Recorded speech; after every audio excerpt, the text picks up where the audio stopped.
A few years ago, I worked as a forest ranger in Oregon's Willamette National Forest during what I now consider one of the most unforgettable periods of my life.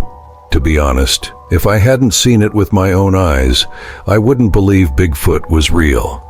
I had been working in this forest for 5 years, encountering plenty of strange and peculiar things, but nothing could compare to what I experienced. It all began in 2018, during an unusually cold winter. The snow was twice as thick as usual. Around that time, infrared cameras in the Cascade Mountains started capturing blurry images of large, shadowy figures. People assumed it was just bears. Our ranger station also received reports from visitors claiming to hear strange noises, eerily human-like howls mixed with ape-like sounds, echoing through the woods late at night. Some even mentioned finding enormous footprints in the snow, twice the size of an average human's.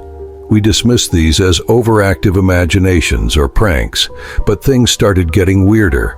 Our monitoring equipment frequently malfunctioned. Cameras mounted on trees mysteriously shifted direction, and some were even torn down. These cameras were mounted 15 to 20 feet off the ground, mind you. Adding to the mystery, we discovered strange markings on tree trunks, deliberate patterned scratches that formed parallel grooves, spaced evenly, as if made by massive claws. Some were deep enough to gouge the bark completely, exposing pale wood beneath. When the local Native American elders saw them, their expressions darkened, and they said these were signs left by the ancient forest dwellers. One early morning in October, just as dawn was breaking, I received a report about a destroyed campsite deep in the forest. The site was in the same area where we'd found those unusual camera anomalies and tree scratches. When I arrived, my heart sank at the sight of the destruction. This wasn't something a bear could have done. The tent looked like it had been ripped apart by a bodybuilder, not just torn, but shredded with immense force. The metal poles were twisted like pretzels, a level of destruction far beyond any known wildlife.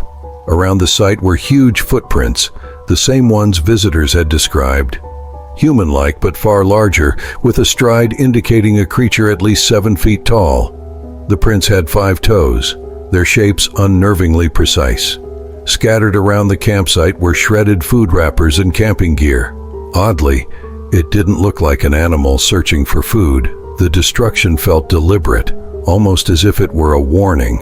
It brought to mind the Native American tales of the ancient forest dwellers. Determined to get to the bottom of this, I followed the footprints deeper into the forest. The further I went, the eerier it got. A forest usually filled with birdsong and rustling leaves was now deathly silent. Not even a bird chirped. Cameras on trees were either turned around or missing. After 2 hours of trekking, I reached a canyon edge and found more disturbing evidence.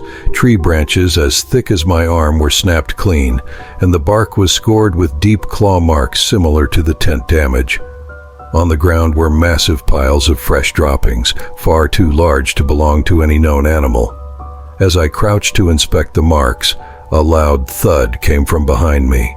My heart leapt. I spun around, and there it was, 30 yards away, standing among the trees. A colossal figure, nearly 10 feet tall, its massive body covered in dense brown fur. Its muscular frame was imposing, and its face, it was both human-like and ape-like, with a prominent brow ridge, flat nose, and piercing amber eyes. Those eyes locked onto mine, filled with a mix of curiosity and caution. It took 2 steps toward me. Panicking, I fired a warning shot into the air. The creature froze, then turned and sprinted back into the forest. That night, still shaken, I returned to my camp. I couldn't stop replaying the encounter in my head, especially the creature's eyes. As I prepared to sleep, I noticed something outside my tent. A freshly killed black-tailed deer, its body intact. It looked as though it had just been hunted. Unease gripped me as I realized my holster was missing. Inspecting the area, I found familiar giant footprints leading away from the camp.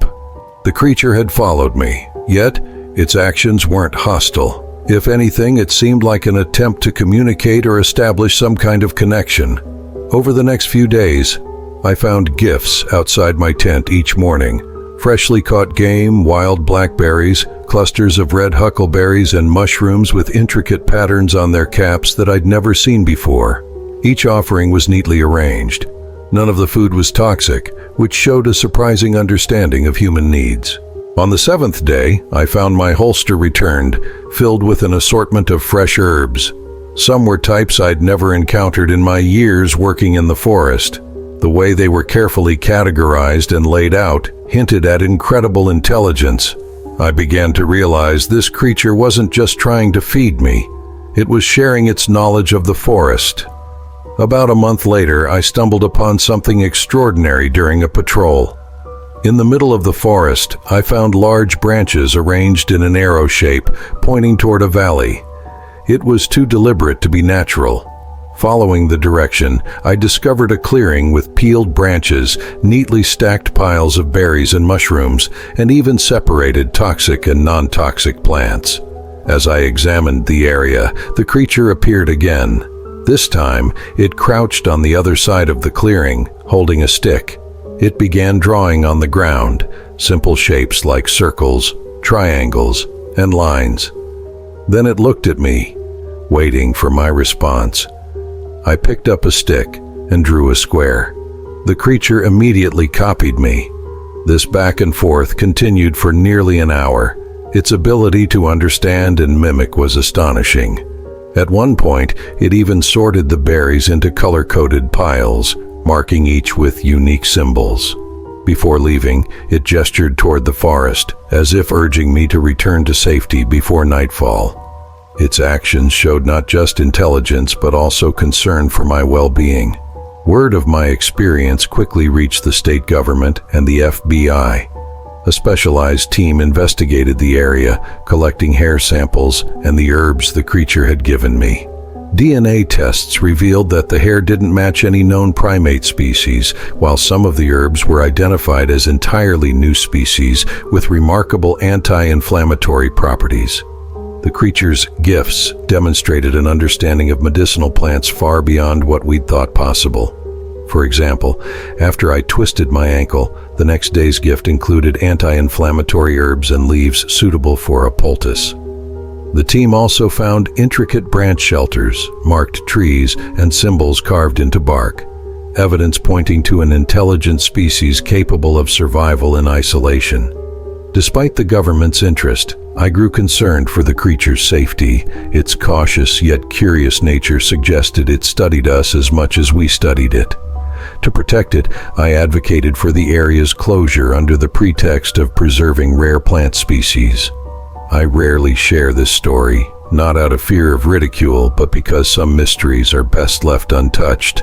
Whenever I think of those intelligent amber eyes, I'm reminded of how vast and unknowable the world truly is. Perhaps one day, when humanity learns to coexist with nature, these elusive beings might choose to reveal themselves.